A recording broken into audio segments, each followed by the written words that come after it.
Hi, my name is Austin Southcott. This is my educational research interview for Education 520, Dr. Williams class.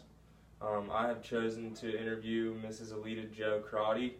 She's been a teacher in Mercer County in the physical education content area for over 30 years now, and I'm going to let her introduce herself a little bit more. I have taught here in Mercer County for 36 years. I taught all of those years in elementary physical education. I attended Concord and graduated from Concord, and I have a K through 12 certification in physical education, and I also have an elementary education degree. I got like a dual major, and I went on to get my master's in curriculum instruction, and I also was able to get a national board certification, which was very difficult, and I'm very happy that I finally achieved that. Congratulations on that. That's Thank a huge you. accomplishment. Thank you. So I'm going to get started here. What are some of the topics you have studied in your own educational research?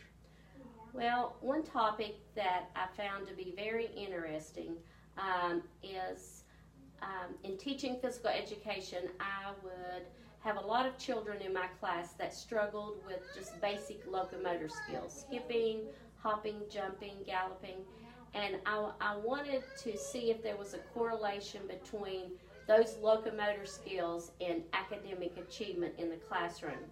And I actually chose that topic when I worked on my master's for my research. And I did my own study in the classroom, and I checked all the students to see how they performed on the locomotor skills. And then I worked with the classroom teachers after I compiled all the results, and I wanted to see if the students who were struggling with locomotor skills, were they also struggling in the classroom with reading and math. And I did find that there was a correlation. It was like a 50-50 finding, not what I expected to find, but it was still a very interesting topic to me, and I enjoyed that research. So you thought that you were going to get more overwhelming I did. results. I really thought that it was going to be like extremely high correlation between poor motor skill development and poor performance in the classroom, but it didn't turn out like that. But that's, I guess, the beauty of research. Right. Okay, so what style of research do you prefer to use when conducting your own study? I like to use the style of like a pre-test when school starts in the fall, as well as a post-test again in the spring. And especially one area that I have to test is the FitnessGram. I like to conduct a pre-test in the fall where I look at all the components on the FitnessGram, such as abdominal strength and cardiovascular endurance, and I do all that testing, and then I take that the results of the testing, and then I take our weaknesses and I tailor my lessons toward those weaknesses, and then we work on that throughout the school year. And then in the spring I do the post-test, and I determine if the students have made progress or not. Right. That makes a So lot of sense. I like that method of. It's a great method. Thank you. So what authors have influenced your teaching philosophy the most, and in what ways has each author influenced you? Well, George Graham is an author that has influenced my teaching tremendously. He wrote the book Children Moving. That's one of the main books that I use as a teacher in the classroom setting in the public school, and it's also the book that I used when I was teaching as an adjunct instructor for Concord. And Robert Pangrazi is another author that I like. He and George Graham have very similar outlooks on teaching, and both of them, they outline the components of a quality physical education program, and then they provide you with the guidelines you need to address each component to have a successful program. Right, so what kind of guidelines do they provide? Well, they provide you with strategies and techniques for, let's say, that one of their focuses is on skill development. They, in their books, they outline a strategy called cues. You use cues as you're teaching. For example, if I'm teaching the overhand throw, cues, just a simple couple words that the kids can relate to, like side to target. That tells the kids exactly how they stand to do the skill of the overhand throw. Step with the opposite foot. That's a cue. Right. So it's these guys, not only are these books written to help the teacher, but it's also written in such a way that it's going to benefit the children too. Right, right. And so both of these guys have been very influential, and I have followed their books and their suggestions, and I like both of those authors. It seems like they've taken you pretty far. They have. They have. So what strategies have you studied involving classroom management? Well, we both know, I'm sure you're going to find this out real soon. You've already been doing some teaching in the classroom. Classroom management is so important, and you can have the most knowledge, but unless you have good classroom management skills, you're just going to struggle as a teacher. And when I have a student teacher, I always emphasize good classroom management is so important. And both of these guys in their books, they outline classroom management because they both realize how important it is. And for example, one method of teaching is called teaching by invitation. George Graham describes it very well.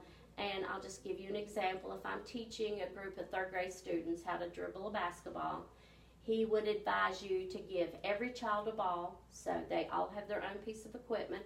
Then I give my directions, dribble in a self space. And they begin working on that skill. So every child has a ball. Every child has multiple opportunities to practice and become better with that skill.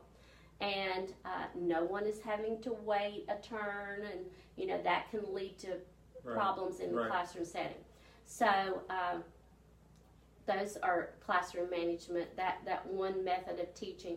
Mm-hmm. Teaching by invitation is where you modify the lesson a little bit. If I have a guy like Austin and he's very skilled, I may modify.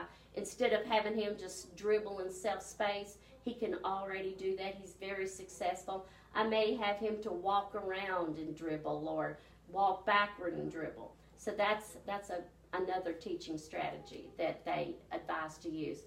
And proximity control is a great method of classroom management.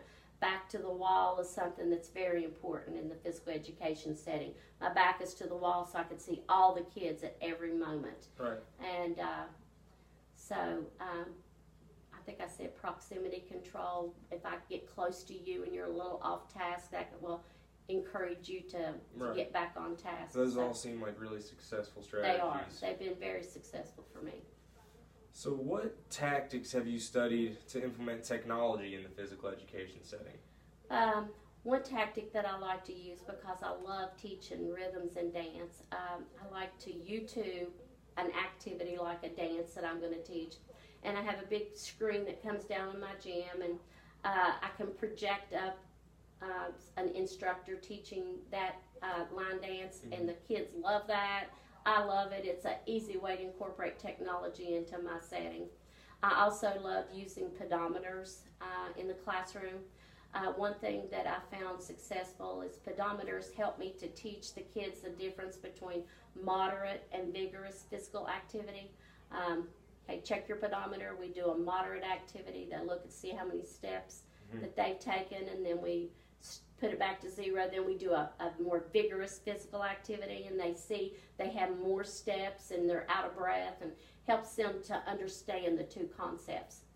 I also love to use music in my classroom. It gets me motivated, it gets the kids motivated, and it's one of my main protocols that I use for starting movement and stopping movement. Right. And I love music, and my kids love music, so that's very successful for I really me. liked your pedometer strategy with showing them, because I feel like younger kids don't know the difference between That's true. moderate and vigorous. They're still learning that, so that probably helps them visually see it. Yeah. I really like that. Yeah. So, in a physical education setting, what strategies have you studied to accurately assess student progress and student achievement? Something that I like to use to assess their physical ability, teacher observation is something that I've used quite successfully. I like to have a checkoff sheet that I use when I'm testing, a skill or whatever. And I also have used rubrics. I like to use that. I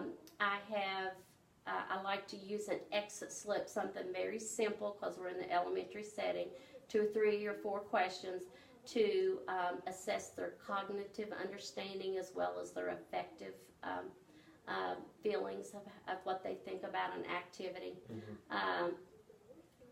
Kids love to do peer assessments where they watch their friends, and also self-assessment. Okay. All of those have been successful for me in the elementary setting. Right. And you said briefly earlier about pre-testing and post-testing. Yes. Does that help you to do both of those as well with the assessments? It does, especially when I have my school at Mercer is a 3rd through 5th grade, so when I have a new group of 3rd graders coming in, I really have no knowledge of their ability. So that's a great way to do like a pre-test when they come in the first month of school. Have everyone skip to the other side of the gym and I could quickly assess their locomotor ability. Right. Oh gosh, they've got it, I don't need to do that again. And the same thing with the skill. I could do a pre-assessment, have them all stand on a line and throw to the wall on the other side, and I can immediately look down and see, do they put their side to the target? Do they step on the opposite foot? So that just guides my instruction once I do a pre-assessment. Cool. So that's all I have for you. I really appreciate you letting me interview you, and I thank you for all the information you gave me. It was all great information that I can use. So thank you for allowing me to interview you, and Welcome and good luck. thank you.